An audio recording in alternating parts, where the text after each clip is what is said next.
Hello and welcome to another episode of Brave UX. I'm Brendan Jarvis, managing founder of The Space in Between, the home of New Zealand's only specialist evaluative UX research practice and world-class UX lab, enabling brave teams across the globe to de-risk product design and equally brave leaders to shape and scale design culture.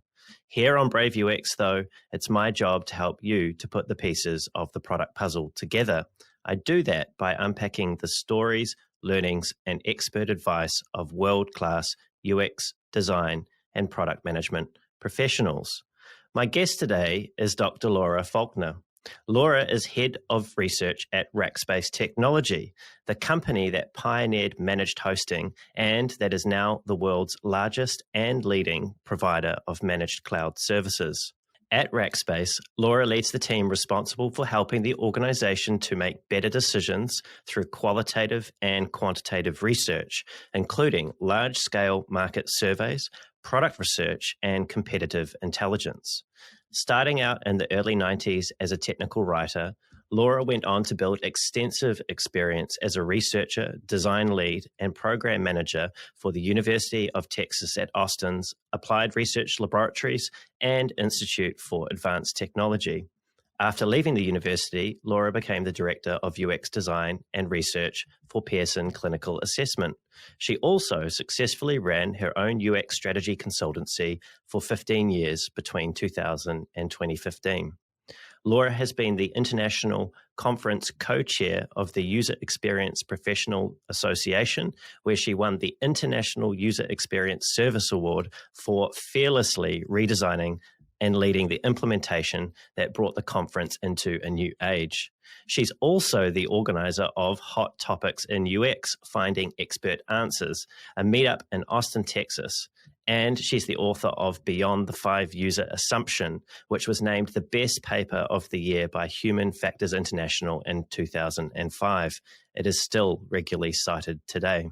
Laura holds a Bachelor of Science in Anthropology from the University of Houston-Clear Lake and a PhD in Experimental Psychology from the University of Texas at Austin. Described by her colleagues and contemporaries as someone who is compassionate, a wonderful advocate for UX research, and tenacious, brilliant, and down-to-earth, I can't wait any longer for today's conversation. Laura, welcome to the show. Thank you. I'm glad to be here. It's great to have you here, Laura.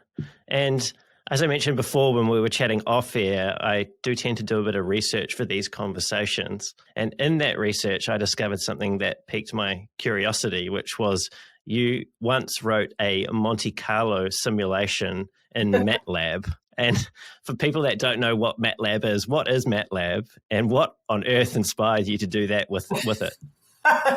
So it was by necessity only. That is not my thing. So programming is not my thing. Even though I have a graduate minor in statistics, that's not really my thing either. I hire professional statisticians instead of doing that myself, which is a very wise thing to do if you're not a specialist in that. So what possessed me to do that? So Matlab is, for example, I was using it to write a simulation of some sort. So you can write test programs in that. It has a lot of other really great capabilities, but it's more accessible than a lot of programming language kind of situations. And it's often used in laboratory work. So I do recommend going out and looking at that fabulous tool. Some of my friends live and work there in user experience for many years. But what possessed me to do it was that I was seeking to understand really seeking to answer the 5-user assumption question. So it had gotten out there and into popular usage, especially when Jakob Nielsen and Rolf Molich first published a paper on it, and then Nielsen put it in the usability engineering book. And of course, that book is part of what gave the field a defined identity and name of what we do, even though a lot of people had been doing it. So this is like kudos to all of my friends out there who were part of creating it as a profession. But the book just elevated the awareness of the methods in it and collated it all in one place. And so, but the problem with that is that, and the paper explains this, is that my paper, the Beyond the 5 User Assumption, is that it was a quick and dirty measure, which we do a lot in user experience, and we should, because we need quick business answers. We need to move forward quickly, and it's not classical research. It is delivering business value, which is a very different thing from statistical research. But the challenge is that people who did understand statistics would look into it and they say, well, even the method used to derive that answer is not a solid method we can rely on. So I thought, okay, nobody had ever tested it directly from scratch. So that I was able to find. And so I chose to create a full test from scratch of this. And so I actually, me and a colleague, we built a site that had defined user experience problems in it, from glaring problems, which the 5 users do pick up, to moderately difficult to find sort of problems, to very subtle problems that it might take more users to discover those just by chance, by accident. You might miss those subtle problems. And sometimes the subtle problems, while they're not the big glaring ones that we can go fix and get quick wins out of, one of those might be the one that causes a data loss or causes a system to go down. And so, like in high risk situations, like say you're testing something on an airline cockpit, a very subtle problem is often what does cause the major accidents. So what I was trying to do was to help answer the question and put it to bed once and for all. Let's put some strong data behind it. And so I tested 60 users, which when people hear that, they go, I can't test 60 users. I said, I know. 60 users, wow. I tested 60, so you wouldn't have to. So I had a defined set of user experience problems. There may have been more built into the software site the application that we did, but at least we knew which ones were built into there intentionally. And then tested 60 users on the whole thing, saw which problems they found, which ones they didn't. But I needed to know some way of, well, what happens in a real lab when I have 5 people walk in? Well, which 5 people? And what am I going to get? And what might I miss? So I had to be able to draw out all of the possible samples of 5 people. Well, while I was at it, I also wanted to know, well, what if I had random samples of just, let's say this time I decided to user experience test 10 people. And so these 10 people signed up for the study and I vetted them and they came in. But I didn't know about the other 55 people and what their experience might have been. So what would happen if I randomly had this group of 10 versus this group of 10? So to test all possibilities, from bringing in 1 user to bringing in all 60 users and every possible combination of every user, that could only be done by automation. It's like that was never going to happen by me manually looking at all 60 pieces of those data and figuring out, well, what if I got these? So the Monte Carlo simulation allowed me to pull every possible sample and to create those loops that would do that. Do I remember how to do that? No. Sadly, that program was lost to a data loss. It's like we live and learn over 20 years how to protect things electronically. But having run that multiple times, having had it checked by multiple folks at the time to see that it was running properly, that's where I was able to identify not what do you get. That's the other thing is that the original studies were all about what do you get if you just do 5 users. Yeah, you find a lot of the problems. And those are the ones you need to fix. Those are the glaring ones. Go fix them. But what I wanted to answer was, what might you lose? And so by doing this, what I was able to show were, and in the paper, it shows 4 of the charts, for example, of what happened with any set of 5 or 10 or 15 or 20. And that lets you decide my whole purpose was not to give you the answer. You need to go test this many people. It was to empower every user experience researcher with, what are you willing to risk? What are you willing to let go of? What is your risk tolerance for this particular project? I wanted to give decision support so that, because researchers are the ones who know. It's like, and so if we're running, if we have a high risk product and there's something really, really bad that can happen if something gets missed, something that we didn't even know about, perhaps, then you're going to want to add, you're going to want to test that with some more. And then what I found, though, also was that a sweet spot, and the sweet spot is really somewhere between 10 and 20, where you're going to have a pretty strong idea that you get a good set of the problems, and you're not going to lose very much. Do I do that? And does my team do that? No, most of the time we're testing 6, because that's the rhythm we've gotten into. It does do what we need to do. When we have a bigger problem where there's higher stakes, or where we're getting a lot of different answers from people and we're not really getting to the same answers over and over, then we'll do 12 or 15. Or if there's a whole lot of dissent, if the stakeholders are really arguing, that's another reason to add a few more if you can. So we don't ever do it to slow down projects, but we do it to find those things that we simply don't want to miss. So it sounds like the context of the product and the risk tolerance you need to consider for that product is quite important in determining your decision as to how many users you should be running through those usability tests. Absolutely. And so your risk tolerance is based on several different factors. So I started doing some of them. Let's see if I can just list some. So one is the depth of stakeholder dissent. That's going to be one where we do add. And that way we don't have to keep going back and telling the whole story about why 6 is fine and why 6 is valid. Now, I do have a way to tell that. If you want to ask me again later, I'll circle back to definitely one of the ways I talk about those six participants. But when there's a lot of dissent, if it's not too hard, and it's not always very hard for us to add some participants, we go ahead and add them. And if it's going to slow down the timeline, we do it in parallel. So that way we don't hold up anybody's timeline. So one is depth and breadth of stakeholder dissent. Another is, for potential usability problems in there, what bad things can happen for the user.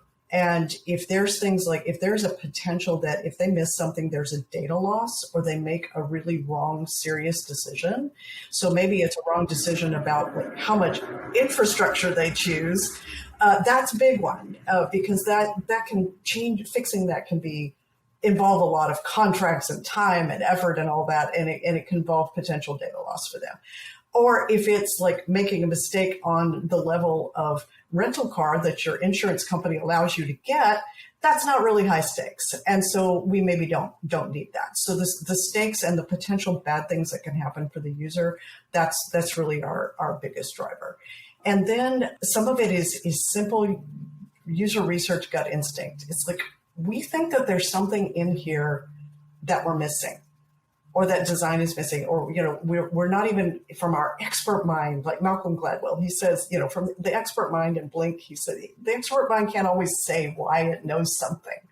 So if there's something like that, it's like, and you have the luxury to add a few, and you can test them in parallel so you don't hold up anybody's things, add a few if it's going to help you feel more confident in yourself and what you're presenting. So those are some of the factors and reasons why you want to go ahead and add participants.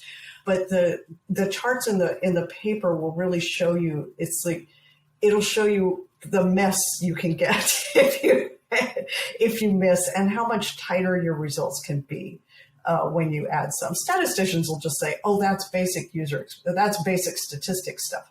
But we're not talking about just basic statistics. We're talking about what matters to the user experience.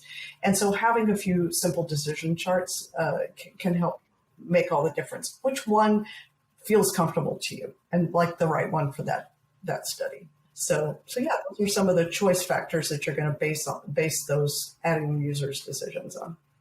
And I will definitely be linking through to those charts and to the paper, because this is a discussion that, believe it or not, you published this in 2005. It's now 2021. Yes. We are still having as a community. It occupies people's headspace, so much of it. I really would love to help, as you said earlier, put this to bed once and for all, and also just give people, like you said, a decision support so that they know where to go to refer to get some help with determining how many users you need to put through your studies.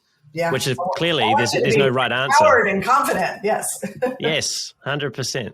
You touched on something else, Laura, that I wanted to ask you about there, which was the sort of when the stakes are quite high. And in your introduction, I mentioned that you'd worked for the University of Texas, and I believe the labs and the center that you were working with there had some defense contracts or some tie to defense.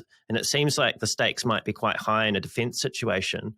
What sorts of UX related projects were you involved with while you were at the University of Texas at Austin? I'd say that so quite a few, but the bulk of the projects there, which were for joint forces, so I got to do work.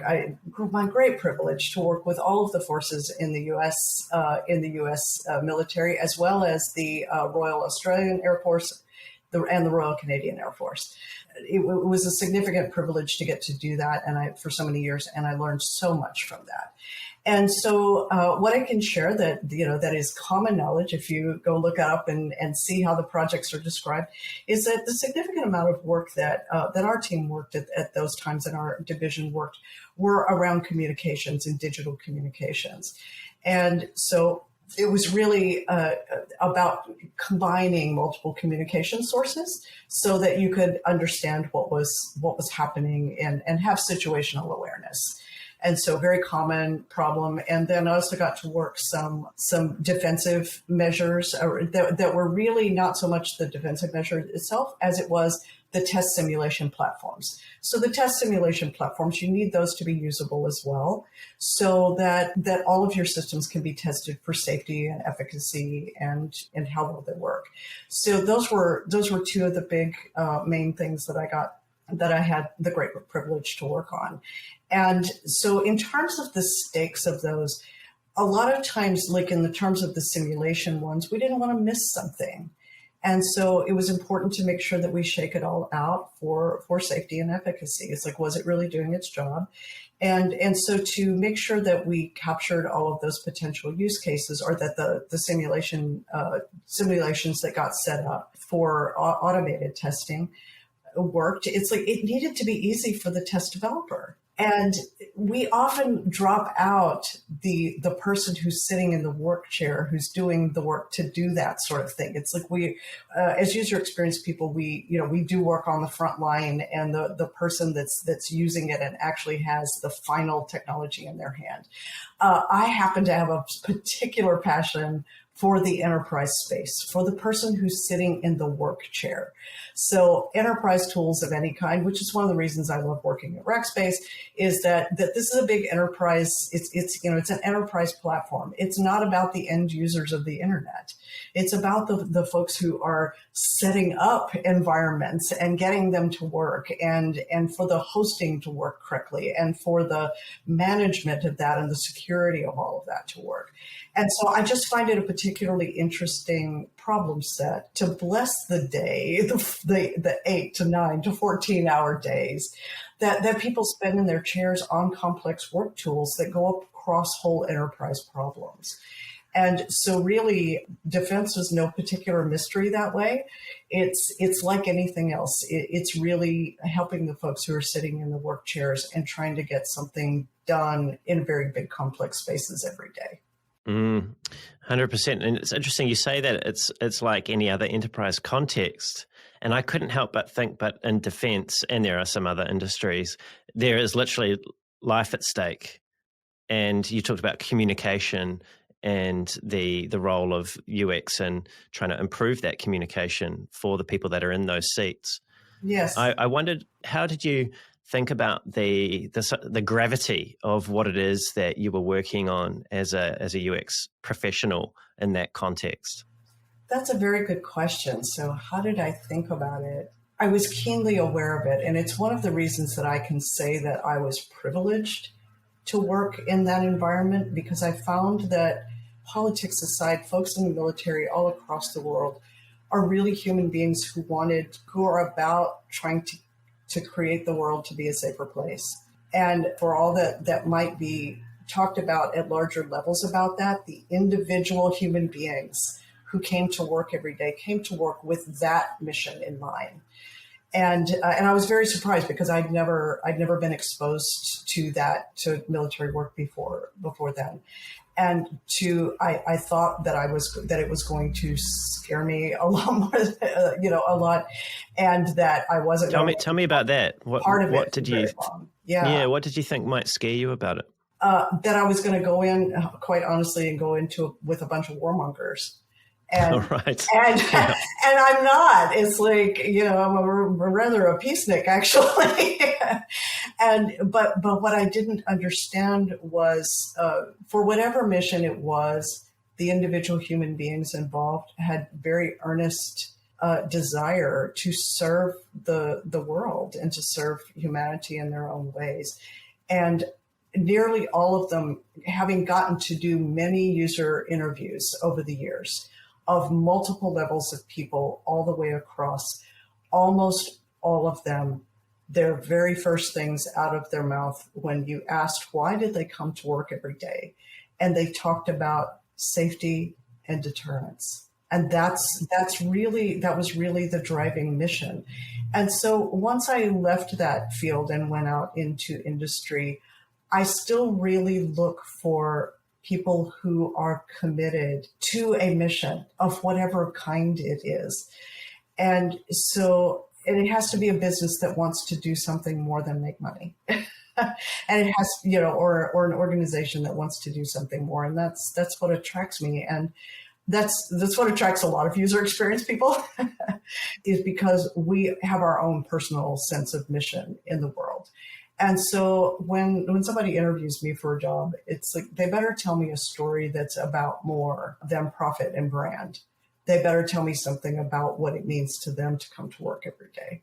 Yeah, it's so important. It just reminds me, I had a conversation last week with Peter Morville very much on this topic and how we can, as user experience professionals, better live up to the ideal that we have of making the world a better place, and some of the choices that we need to make around that, and who we choose to work for is definitely one of those things. Mm-hmm.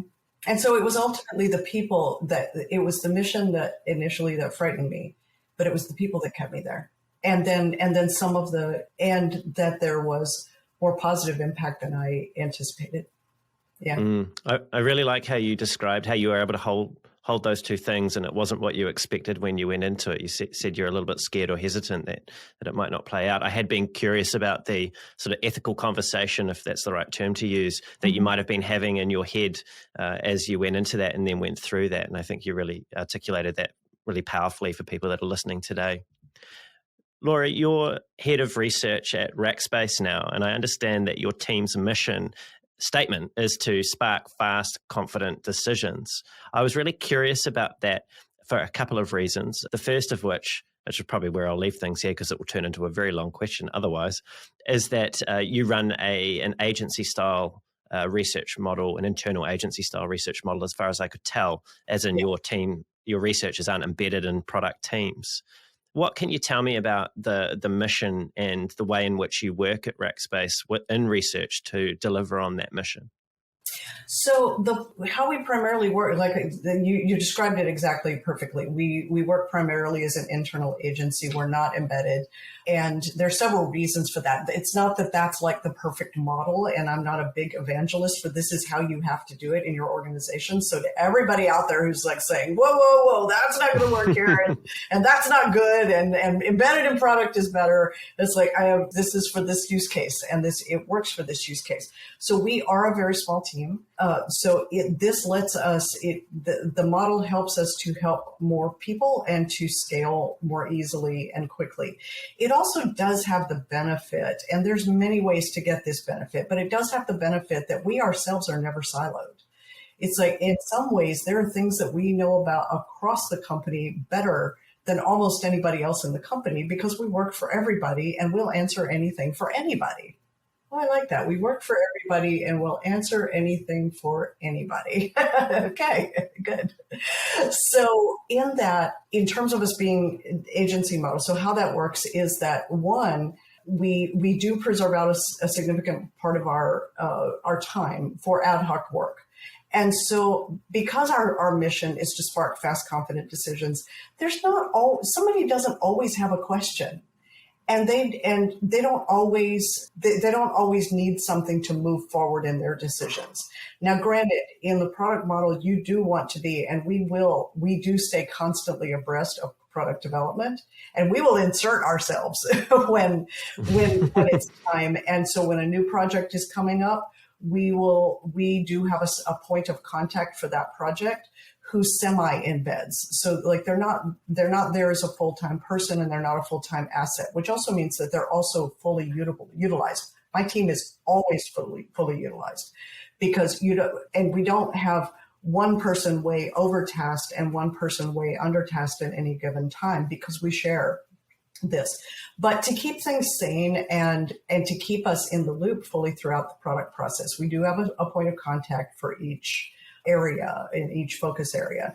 And so they know that they can come to that person first, and that person will, as well as having breadth of knowledge, will also be able to go deep on their product and their thing. So that's how we like work on both of those ends of that.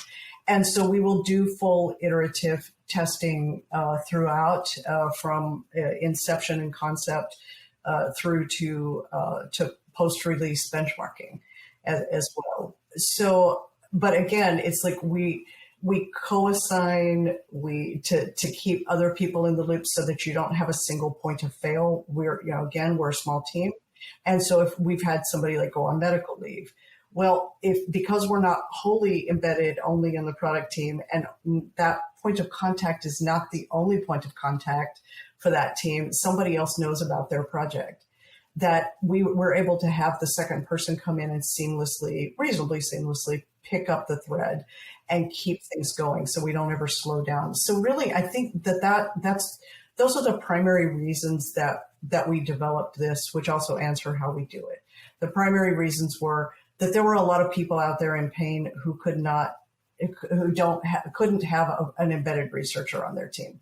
It's like they're not that kind of team. They don't have the resources, but they need help. And so we want to be able to say yes and help them. And then second is that we don't want to introduce single points of fail. And so the product team is not ever at risk. So yeah, that's how we do that dance, and we're able to do it with a small agile team that can really turn our hands to anything. Which is also how we learned multi-methods and began to apply multi-methods across the business, to where now we have insight from the smallest UX kind of test of something up to that largest market insight. It's a lot of fun for us. Yeah, certainly sounds like it. The thing I was curious about in your mission statement was this somewhat apparent tension between fast decisions being made in the context of an agency model, which can sometimes have constraints on it in terms of the way it interacts with the rest of the organization. So it was really great to hear there that it sounds like you can have your cake and eat it too, if you think really cleverly about how you interact with the organization. That's right. And, it sounds all very fancy, but honestly, I led this. I led the development of this, and we as a team creatively created this because we have a servant leadership attitude. And so when somebody needs something, if we can make a difference, we're going to. And then second is because we're trying to solve real world problems that were happening on the ground.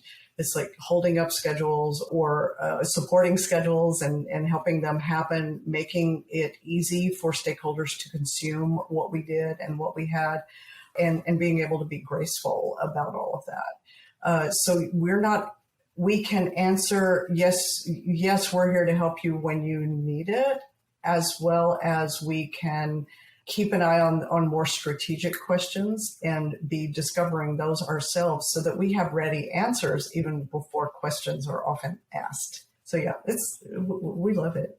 But we did it because we were solving practical problems on the ground. So anybody can come up with a great model for your organization by being creative about solving problems on the ground. Yeah. If you didn't have the constraints of, time and budget and being able to find the right people, what, if anything, would you change about the current model that you've set up? Oh, that's a really good question. So let me pause and think about that. I think we would do every single one of our microprocesses on every project, developing this concept of microprocesses. So a microprocess would be like an intake process. A lot of people have those. Again, no big mystery behind any of this. It's just, it helps me to think about it, to put words, terms on it. Like Brene Brown does. She gives names to things. And so if you think about this intake process, even though it's something we do very simply and lightly, it's a 20-minute conversation.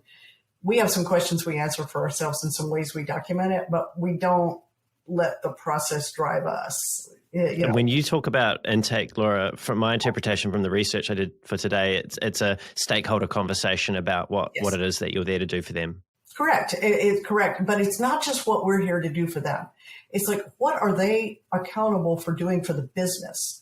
And so that's part of what we want to do, because they often know what they want to ask of us. Sometimes it's not the right thing, and it's not really going to serve them. So we need to get them to the larger conversation. And also, we're co-business people with them. We have a stake in this business too. And so we want to know, what is the business value that you're going to deliver if we answer this question for you? And that helps us ask the right questions and often get a whole lot more out of a study than they imagined, and that even we imagined if we just gone in to answer their question that was on the surface. So we have this question that really takes them to larger conversations around their business goals, the business problems they're trying to solve, what drove this in the first place, who's asking them to do this. This is, like which part of the business is it the operational part of the business, and are they trying to solve for cost and efficiency? Or is it the marketing side of the business, and they're trying to solve for attention and message? And what are we trying? What good things will happen for the business if we get that? So we're taking them to that, but then we're also discovering, what are their constraints? What are their risks? If we don't ask them their constraints, we'll often give them some airy-fairy answer to something that is never going to be doable. Like even from a design perspective, if we know what their required tooling is, or that they have legacy that they have to fit into, it's like, of course we want to give them the ideal user experience answer, and we'll get that. But for giving them something real that they can act on tomorrow, we also need to know who's going to tell them no and why. So we're going to ask about constraints, and then we're going to ask about, what are the bad things that can happen? What are the risks? And how can we help mitigate those? So under the covers in our intake conversation, there is actually a classical risk mitigation method. And we're asking them, what bad things can happen? How likely are those to happen? What is the impact of that? So what results will, cascading bad things will happen if that risk gets through our net? And then what can we do to mitigate that? What can we do to, if the bad thing does happen, how are we going to fix it? And to think through that, it's really just classical risk mitigation planning and risk management planning. And we've just put that in a conversational form. But that often helps us find things too and to ask questions of the users that we wouldn't have thought to ask before. And then we ask schedule and timeline. And then we also ask, what do we got on the spaceship that's good? It's like, have we already done some of this research? Has somebody already solved this with a design that the engineers didn't act on yet? So a lot of times somebody will ask us, like just recently, had somebody come in and say, I need somebody to design a dashboard so that our customers can do this. It's like, did you know that there's already a dashboard? It's like, so to take the stakeholder back into that dashboard conversation and say, well, here, look at this. Does this answer your question? Yes, it does in this part, but no, not this. Okay, then we just need to add something to the dashboard. Or, oh, you need a dashboard like that before this other product. Okay, so now we know this scope, and we're not duplicating work. So that's what it's like. It's a very complex thing under the covers, but it's very simple on the top. Oh, that gets me back to my favorite user experience quote of all time. And I learned it like 7 days into my 25-year career. And the quote is, "It is a simple matter to make things complex. It is a complex matter to make things simple." And the source of the quote is a gentleman named Arthur Block, who was early in user experience, but then he pivoted to, I think, the legal field or something. So you won't find his name anywhere except where I've quoted this quote. But I did have some original materials from someone who knew him and captured that quote. So So anyway, it's my favorite. It's still valid today. And it helps me remember that when it's hard to do user experience design or user experience research, that's okay. It's supposed to be hard because it is hard to make something simple.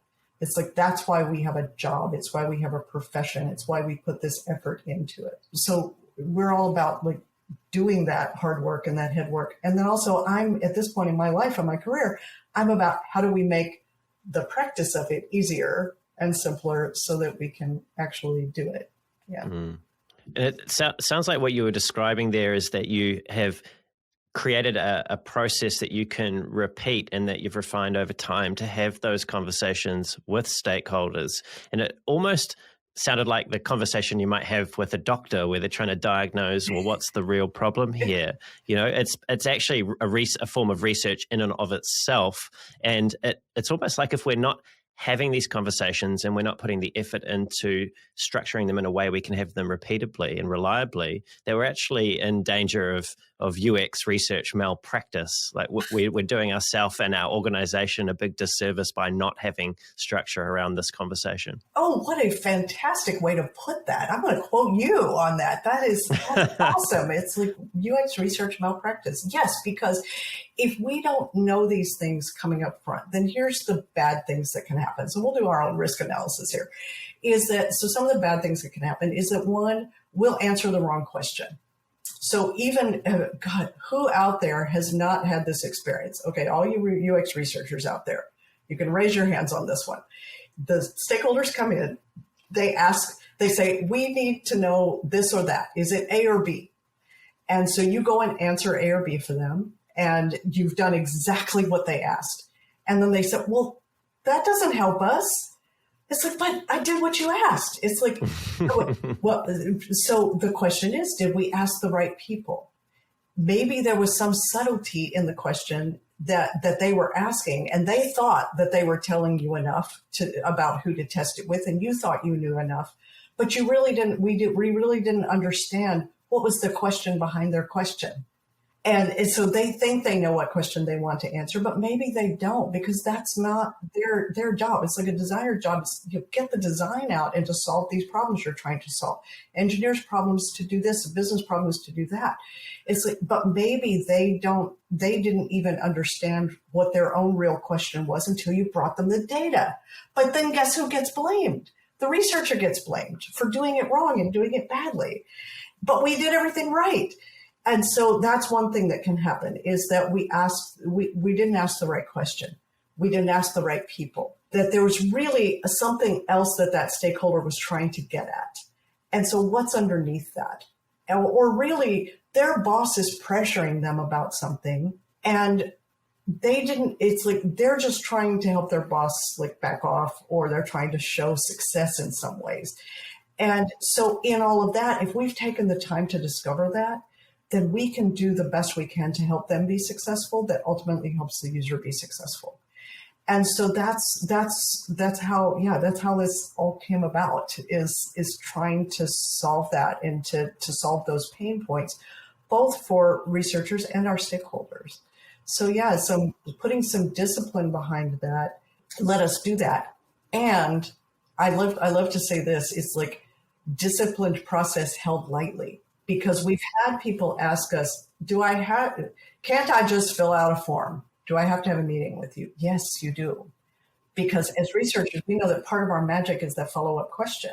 And if you make your stakeholders fill out a form, then they think that they know how to answer it. But maybe they don't.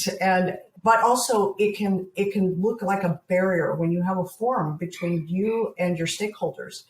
It can look like that's a firewall. And so I have to answer all of these questions about risks and constraints and previous work done. So we actually hide that complexity from them in the conversation. And so that's part of why we hold that process lightly. And we don't imagine we need to answer all of those questions for us, even in that 20-minute conversation. It's like we're not holding to, we have to fill out this form. We are using this as a framework to help us have the conversation in a semi-repeatable way. Not because we need to fill out our form and get all this answered. No, it's because we need to discover this so that we can keep bad things from happening in the future. I don't always have to know the constraints and the risks. I don't even have to always know the timeline. Typically, I do need to know what business problem you're trying to solve and who are your stakeholders that you're reporting to, that you're accountable to. Who's your boss? and yeah, that's such an important one to know, isn't it? Yeah, who's asking you to do this? So once I know those things, if I don't get anything else and I can get those two things, then we're still mitigating a lot of risk about the research plan going off the rails, or the research report, or how we analyze it, or who we talk to. It just really helps us stay focused and get a whole lot more meaning out of the sessions. Oh my gosh, I love just getting a whole lot of meaning out of sessions. Yeah. There's clearly a role for reducing risk that the conversations play. Like, it really helps you to, like you say, identify what the constraints are, and also some of the political risks that may be at play, what's really driving them, try and get to the bottom of things. But there are also some softer benefits, it seems like, that you gather by being a researcher and engaging stakeholders in this way. What have you found in your 25-year career in UX has been the main benefit of having conversations like these with people that are in other disciplines? Oh, so that's a great question. And it really is the easiest one, is that it does a couple of things. One, it does build relationship. It does build rapport. Even when the questions are really hard and put them in uncomfortable questions. One of my favorite product partners of all time, he came to us faithfully. Laura, can we have that, that conversation that makes product managers cry? Because he knew what he was walking into. He knew I was going to make him cry, because I'm going to ask the hard questions about I know you need this question, but what is the business problem you're trying to solve? What is the business value this will deliver? And sometimes he realized that he was asking something that was not going to help him deliver the business value, or that somebody had asked him to do something that didn't even make sense. So sometimes in this conversation, it would empower the product manager to be able to go back to their stakeholders and say, this is probably not even a good user experience direction to go. It's like, I just had this conversation and that's not going to deliver the business value we're trying to get. So the conversation that makes product managers cry. So one is that it does hold their feet to the fire on it, and it hooks our work and their work to the value, over the big value that you're trying to get overall. It's like, even if it's this, we need this button, like we need this buy now button. Well, what are you trying to get with that buy now button? So when we pushed on that and asked what was underneath that, it's like, what is the ultimate business result? Or what is the bad thing that's going to fix, that's going to resolve, from a bigger perspective, not just, we want it to be simple for users. Well, yeah, but what is that going to get you, and what is that going to get them? Then we had a real conversation. We could have a real study and get meaningful information out of it. So that's one thing, is that it ties to the larger conversations, and it makes your work more relevant. It's like, you're not just reporting on this, you're reporting like this, you're reporting on this. Even if you're testing this button, guess what else you get to learn? So there's that piece. But then there's that other piece. You talked about the soft benefit, which is that it is relationship building. It is rapport building, even when it's hard. Because like this product manager did, he knew that a few minutes into that first one, and definitely 2 minutes into the second one like this that we had, is that we're for him. We're on his side. We want him to be successful with his boss, as well as to serve our user population. So we're very passionate about our internal users, the users of our information, which is why our mission is about smart, fast, confident decisions. It's like, yes, we're part of the larger mission of making things better and helping users breathe easier. Of course, that's just who and what we are. But as a research team, it's like, who do we serve and how can we help them? And how can we help them do that thing ultimately for the user? But it also showed us as experts. So that's the other piece. It's like experts and co-business people. It's like the fact that we are asking conversations from a larger perspective and helping it put in context of the larger thing, it builds our street cred as well, because we're not just order takers who are making burgers the way you want them to. 100%. Yeah, that was exactly the phrase that I was thinking of. And experts ask more questions than they give answers for quite often as well. Oh, and it sounds like what you're saying is the sort of difference in maturity that you reach as a research practitioner or as a practice, where you go from doing things right to doing the right things. Yes. And doing both of them. And yeah, it's really clearly articulated in the way that you're interacting with your other stakeholders. Yeah. And you mentioned business problems and also business goals, and I wanted to ask you about those as well, particularly in the context of planning research. And this might sound like a loaded question because it is, but goals are kind of important, aren't they? Yes. Yeah. So we, in our research plans, we require ourselves. So the intake conversation flows naturally into and begins populating a research plan template. Now, again, we don't let the templates drive us. It's like there are things for us to wield and to use and that facilitate us and organize what we pull and take in. And any good researcher out there is going to know what a basic template looks like. If you're an expert, you don't even need to go look up the template. I can write a templated plan out of my head. It's like, and I can do a templated intake conversation out of my head because I've been doing it so long. And so you practitioners out there, don't let process drive you. You want to use it and wield it to advantage. But when you become an expert, you don't really have to go back and my dissertation research even proved that when user experience researchers use very rigid tools and tooling and templates and that sort of thing, it can slow you down and actually miss some of your own expertise.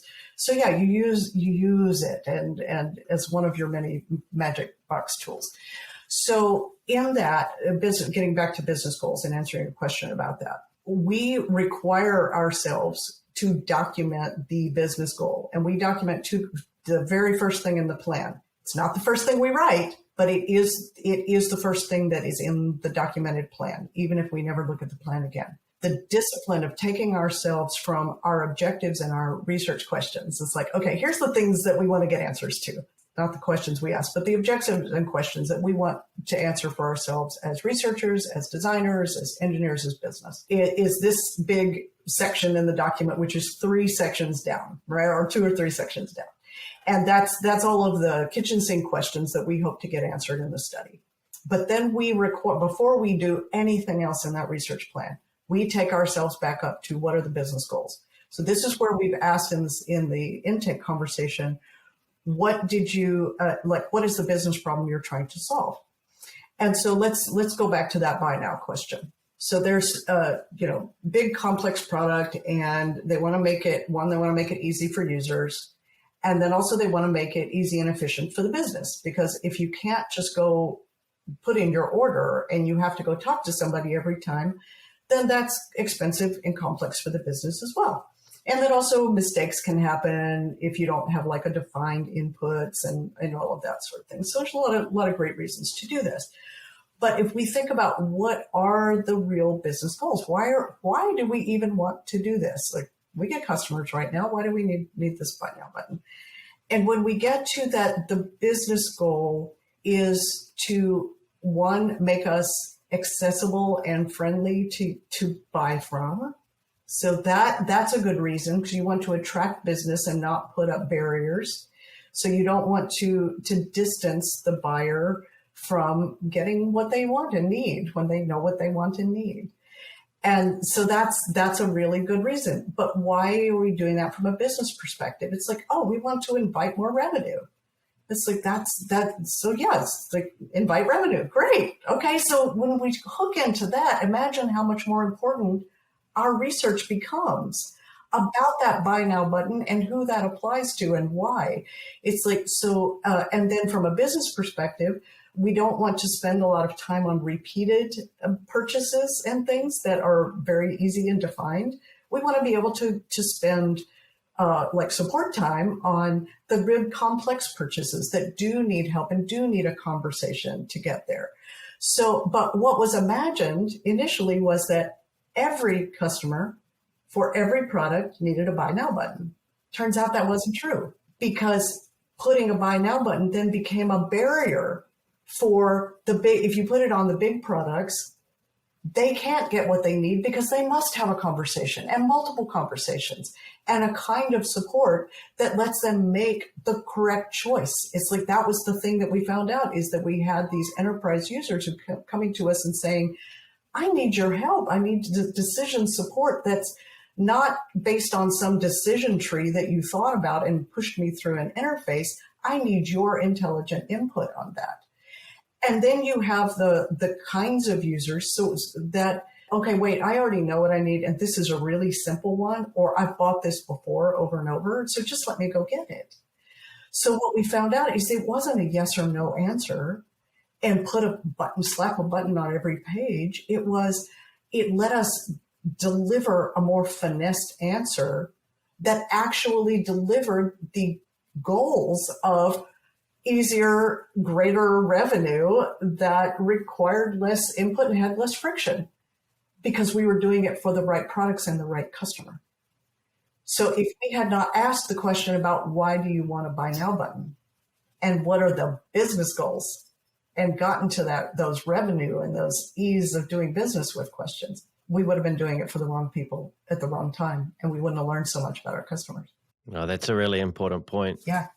Something that I hear from researchers that they're frustrated about almost more often than not is when it comes to presenting their findings. So say you've had your intake conversation, you've gone and done the work, and you've come back to your stakeholders to show them what it is that you've learned and help them to make that decision. Sometimes the stakeholders listen, but they don't take action.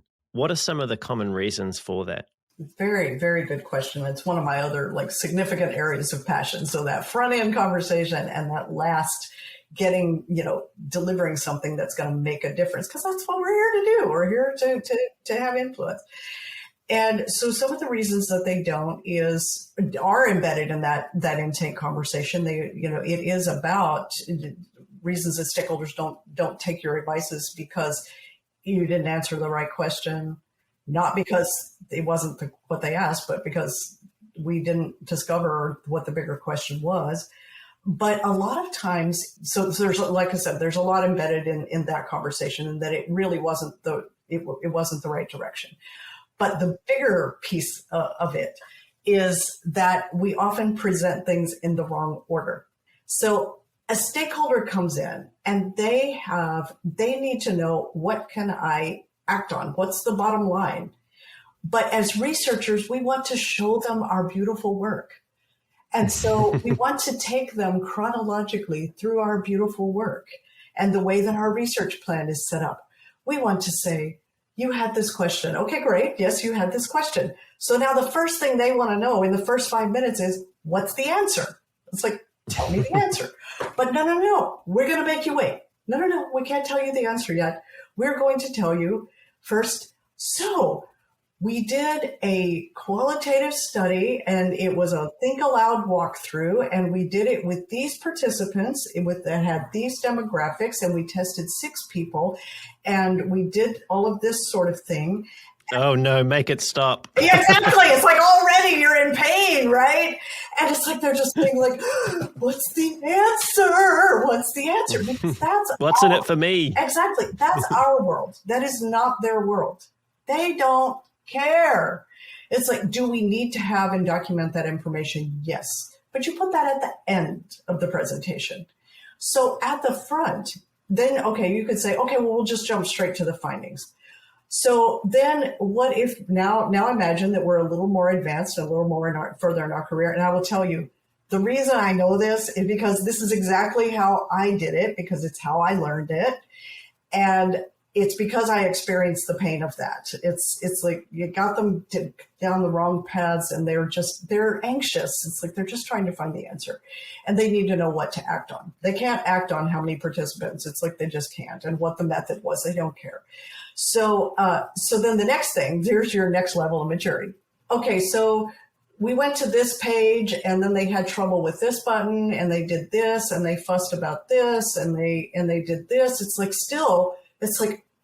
okay, what do I do? And so still, it's like we're a step closer to the promised land there, but we're still not really, we haven't begun the conversation in the stakeholders world. So now let's think about what's the stakeholders world. They need to know, what do I need to go do immediately? And stakeholders do not just want data. This is the real world. They want recommendations for action. Even if they don't take them, it's like, tell them what you think. Give them your opinion about what actions they should take immediately. So on that buy now example, for example, we have this buy now button in here that we've put in there. If I go in and tell them that I tested 25 people because I had a whole lot of different demographics, so I wanted 5 for each, so I did. And I did this kind of test and that sort of thing. They just need to know, like, what do I need to, how come my buy now button is failing? So I'm going to tell them how to fix it. It's like, okay, you need to implement buy now in this and this product, and you need to delete it in that one. And then now here's the decision points that you need to make. And these top 3 things, if you go do these top 3 things first, it's going to have the biggest impact on success. You're going to have more click-throughs and more conversions if you go do these 3 things. Oh, and by the way, now, next slide, is here are the findings that supported that. It's like they abandoned halfway through this part. So if you were to make this part easier and change this there and explain that, put a label on that, then you're not going to get abandons there. Or they didn't see the button in the first place, and so they didn't go to it because it was in the wrong place. Or whatever, or they had a question that you needed to answer before they were willing to click on it. So that's the data that supported it. So give your opinion. What we do on our opinion is we say research point of view, and then we let that go. We don't care whether the stakeholder actually does the action we recommended. We're just trying to help make things fast for them. They can take that or leave that, but it gets them thinking about action. And it tells them our professional business point of view based on the data. Here's how we interpreted the data and what we would do about it if we were in your shoes. Now we understand that you're the one on the hook for this. You go make your decision. Now, if you don't take our stuff, here is the data. So here's what we predict would happen if you don't do what we recommended. So you don't have to, and that's great. But here's the data, here's the bad things that could happen. So you want to be prepared that these bad things might happen if you don't take the recommendations. And you want to know how we exactly knew that finding, that users were having trouble on this. Well, here's what actually happened. Here's what we observed. They went to this, they jumped over here, they didn't do this, they had a question about that, they got frightened at this point. And so that's then when we get into the detailed data. But now imagine it's the day after the meeting. They were just in our presentation and they're going to their team. They don't want to go find page 16 in our report to be able to tell their team, here's what we need to fix. It's like, put it up, make it easy for them. User experience design over research report. Make it easy for them to find the answers. And so you put your recommendations for top 3 fixes, top 5. We use 3 to 5 fixes up front. So here's the ones that will make the biggest difference for you. Or here's the critical one you absolutely have to do because it's just going to fail. That's the source of your problem. And then, if somebody pushes back on you, here's the data that supported that. And then they can drill down on the detail. And then you put your participant stuff at the end and your method stuff. If they are increasingly questioning, well, I don't believe it. And who did you test? And how did you do that? Okay, we'll be transparent. Here it all is up front. But that's not the first thing most stakeholders ask. Got it. So what you need to do and why we think you need to do it, and then everything else. Yes, that's it. Yeah.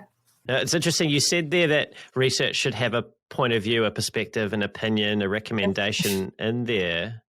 And ultimately, it's the stakeholders' decision as to what they choose to do with that.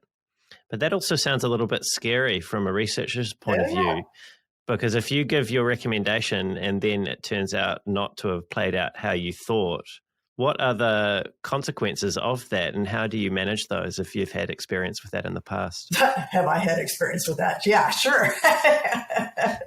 So one is, this is another way that you make yourself attractive and accountable, It's like you have suddenly put yourself in the scary position that the stakeholder is in for being responsible for the outcome. So yes, you are taking a risk and you might be wrong. It's gonna put your own feet to the fire for, do I believe my own data? Do I believe the data that I got and what I recommend? And you might not always have a fix for it. Maybe you don't have a particular point of view, but we often do because we're UX people as well as researchers.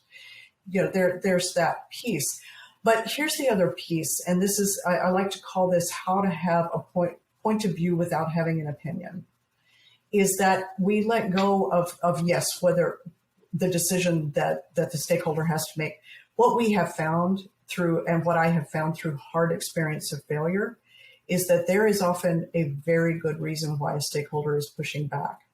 It's like we go and we get hurt by that when our work is pushed aside and not taken, or somebody pushes back really hard, or they tell us we're just downright wrong. And that, yes, that is hurtful, but the more emotional somebody is about that pushback, the more likely there is some big business thing that they didn't even think to tell you, something scary that could happen for them that they're accountable for, or some constraint that they didn't even realize or think to tell you about. Typically, I find that most human beings have positive intent, and there is some big thing back there that's pushing on that. And that can change the whole solution, not just the conversation, but the solution. So I want to give them the respect of being professionals in their own right, because I want them to respect me in the same way. I got to do it first. So that's the first part of it. And then the second part is, here's how you mitigate for yourself the pain of somebody having said, no, I don't believe you. I think you're wrong. You take your results back and you put them in your archive and you hold them lightly and politely. And you wait and you see, did the bad thing happen? If the bad thing happened, then guess what you get to be? You are Superman who comes in to save the day because you already have the answer. You already know why it went wrong. So there was a huge project that I was on, a big national project. And we found this as a catastrophic problem. You're going to lose click-throughs. You wanted to improve click-throughs by 30%. You're going to lose because this is a usability problem right here, the way that this is designed. And they rushed it to market and they said, well, we'll just find out about it out then. Well, then they very confidently checked their numbers 60 days later. They not only didn't get the result of plus 30% click-throughs, they deprecated 30%. They had 30% less click-throughs. And so they were trying to diagnose what's wrong. Is there something wrong with the programming and all this? Somebody said, well, we should ask research. Did they find something? Yes, we did. So we came in and politely said, yes, here's the data. Here was the thing. Try fixing that. It's a simple fix. And let's see what happens. And not only did we fix the 30% bad, but we got the 30% that they wanted. So because we were willing to hold that, to give them the courtesy of making the decision, because they had other business pressures, having the data and presenting it back politely to them at the end, they were able to take it and it fixed the problem. So you never know when something that somebody said no to can have a positive impact in the future. But what was more important in that case was preserving the relationship, because that gives you... So you don't go in there and say, I told you so, then I guess that doesn't sound like the right way to do it. No, not by any means, because they were making the best decision they knew how at that time based on the pressures that they were experiencing. Got to give them that benefit of the doubt. They weren't just being mean to you. So most of the time that is the case. So give them a break. They're hurting and they're experiencing a consequence. So what can you do to help them out at that moment? It's a new ball game today. What can you do to help them out in that game? Give them the data. Tell them what you think. Yeah. You talked about the very human aspect of what the stakeholder might be going through there. And I want to take that thread and talk about us as people in UX and product now. You know, we're often quite a passionate bunch. We care deeply about the work that we do. We care about the outcomes for the user, and we also care about the business. But we're also people, right? We're emotional. We like to do our best. But things in the business world aren't always entirely supportive of the ideals that we might hold for our chosen profession. there often are competing agendas, there are conflicting priorities, there are people that you just don't get on with. What approach or mindset have you held, Laura, that's helped you to navigate the complexities of the business environment and being a UXer? That's a very good question. So I do acknowledge that, yes, I am a human being and an emotional being and a emotional biological being. And by nature, if I feel physically, mentally, emotionally threatened in some way, my brain is going to go on high alert and I'm going to have a response to that. And I do want my work to matter. Yes, I am extremely passionate about it. So the first thing is to recognize that there is nothing wrong with my internal reaction to something. That is just a fact. Okay, this happened, I reacted. Okay, so now I ask myself, what's informing that reaction? What am I telling myself about it? Am I telling myself that I screwed up, they're mean, they're bad, life's not fair, the system is wrong, our processes are set up wrong, whatever it is. But I might get into blaming around all of that, but that doesn't really help me. It's okay to I give myself a little bit to just fuss to myself about it, or maybe fuss to a colleague about it. But first I just acknowledge, okay, this happened and I feel upset. I feel angry. I feel sad. And then I believe that I'm being disrespected, or I believe that, that they're bad or that they're wrong or whatever that is. So there is that in that moment. I take a breath in that moment. Ideally, I don't always do this, but when I do it well, gracefully, that's step one. And then step two is be curious. And this is the single biggest answer to everything. Why did they respond this way? Why did they say no? What's behind that? I mean, that is the biggest medication bottle for everything bad that happens in user experience is, what if I just ask the question about what is that about? Like, what are you worried about? What's the concern? Or even be curious about why would they have reacted that way? Is there something about how I presented this? Is there something about this or that? So we had one recently that happened like that, where we had to get curious, and we actually did a formal root cause analysis because it was such a big one.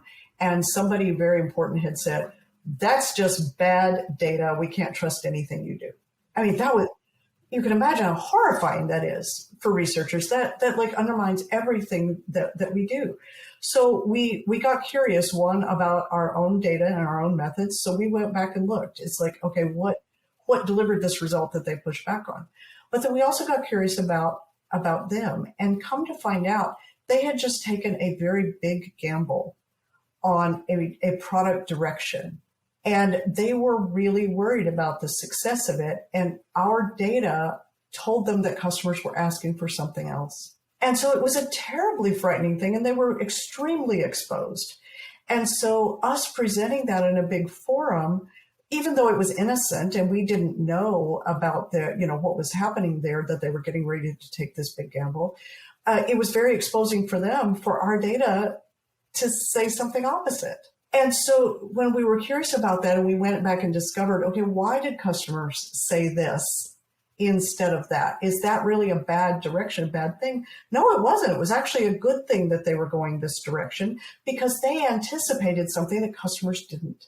And so what that told us then for informed action is it told us, okay, for that product direction, they're going to have to educate customers to bring them up to understand the problem. And so it turned out to be a really beautiful thing, but it was horrifying in the time.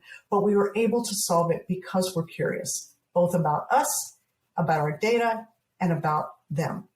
And so, yeah. And how did you take that conversation forward with them after they shocked you with this allegation that your data was terrible and you couldn't be trusted? What did you do next with them? So that's where you take it to that next level of, wow, first of all, we get why you were so upset. It's like, because we were curious, we took the time to discover what was going on.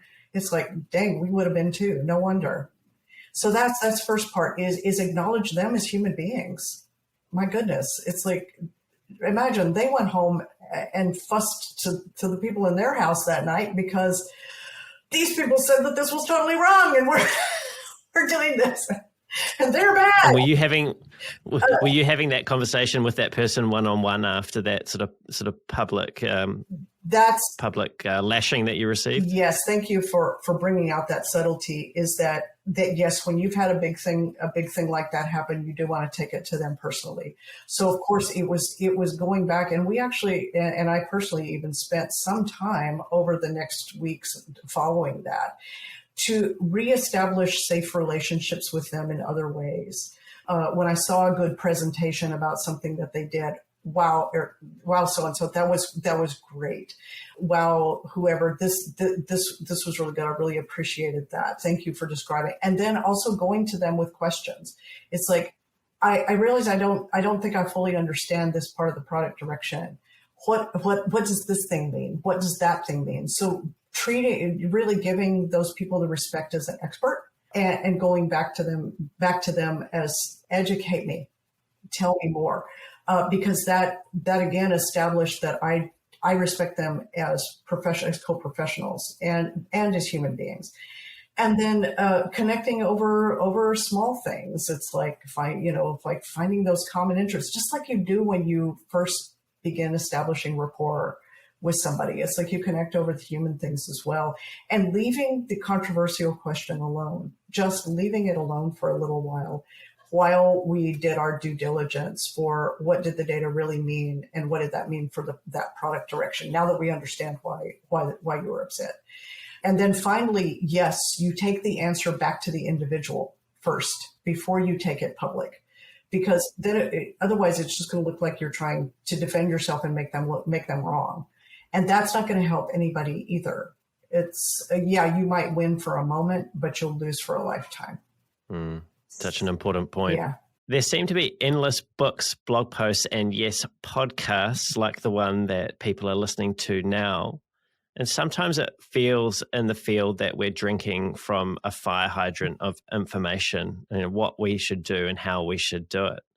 In your 25 years of experience, what have you found that is absolutely vital to get right in the practice of UX and UX research? Mm-hmm. And what, if anything, can we just leave behind and not be worried about? Oh, dang, that's a really good question. I have to pause to think about that. So first and foremost, to keep, to not let go is what does your gut tell you? Our expert minds are being trained over and over again by experience. The very nature of our daily practice is a daily experiment and collecting data. And from that, we develop our expert minds. And so the most important things to do are, one, you develop your gut by doing it over and over and learning from your successes and mistakes. What worked, what didn't, what worked, what didn't, what worked, what didn't. And that over and over thing really begins to train the expert mind. So you go back and you look at Malcolm Gladwell's Blink, and he will tell you that this is how those expert medical diagnosticians, it's like trailing back to that. It's like that came after experience over and over again of success, failure, success, failure, success, failure. I got it right, I got it wrong, I got it right, I got it wrong. And in our case, it's this made a difference, this didn't, this made a difference, this didn't, this was listened to, this wasn't. And so those things over and over again, that's really how I've developed my entire practice. The documented microprocesses that, like the intake or the plan and various other things that I've written or am writing, that all came from those small experiments in all of those things. So that's the part you don't ever want to give up, is the daily willingness to keep going out there and doing what you do and succeeding and failing, because you will learn over time. Excitement and pain are both very good teachers. And so yeah, that's the thing you don't ever want to leave behind is just the experience of your own practice. And then what to not worry about is getting it exactly right. It's like, it always shocks me when I present a defined process or concept or something, and somebody asks me, well, How do I do that? Give me the steps, the detailed steps of that. And it's not really about the detailed steps. I'm happy to document those and do that. But it's really about what is the larger reason that we need to do steps of any kind. It's not about the specific things to do right. So that's the thing to let go of. There is no one way to do the whole practice right. Do you have to be in at every single step, and should you be in every time? We would love to. And we know we can make a difference on that. But does that mean it's going to fail if we're not? Not necessarily. There's a lot of smart people out there. There's a reason that you don't necessarily need to be in at every step. Is it better overall? Sure. Can we do slightly higher quality? But that's the thing to let go of. It's like, one, there's no one way to do the whole practice right. And then there's no one way to do a particular practice or process right. So 5 users, 10 users, 15, no, there's not a right answer. There are answers that tend to work better than some answers in some approaches. There are processes that tend to give success better and faster than some other processes. But you don't want to let any one approach or answer drive how you do things in ways that work. That's what to let. I love it. Yeah. Be curious and hold things lightly. Don't let the perfect get in the way of good. Yes. I hope that takes a weight off people's shoulders who are listening or watching. Yes. Laura, this has been such a fantastic conversation. You've given us lots of practical insights and plenty of things to think about and to apply back in our practice. Thank you for so generously sharing those with us today. You are so welcome. It is my pleasure indeed. And thank you for what you're doing out there, getting this kind of thing out to people in the world. It matters. And it's part of what our profession is about, is that we boost each other up. 100%. And you're most welcome. It's a lot of fun doing these interviews. I really enjoy it. Wonderful. Laura, we'll definitely link to your profiles and where people can find you in the show notes. So keep an eye out for those there, people. And to you people that have tuned in, it's been great having you here. We'll put everything, as I've mentioned, in the show notes, including where you can find Laura, plus all of the resources that we've touched on. If you've enjoyed the show and you want to hear more great conversations like this with world-class leaders in UX design and product management, don't forget to leave us a review or a comment on YouTube or interaction of any kind. We'd love to hear from you, and subscribe as well. That would be really, really great. And until next time, keep being brave.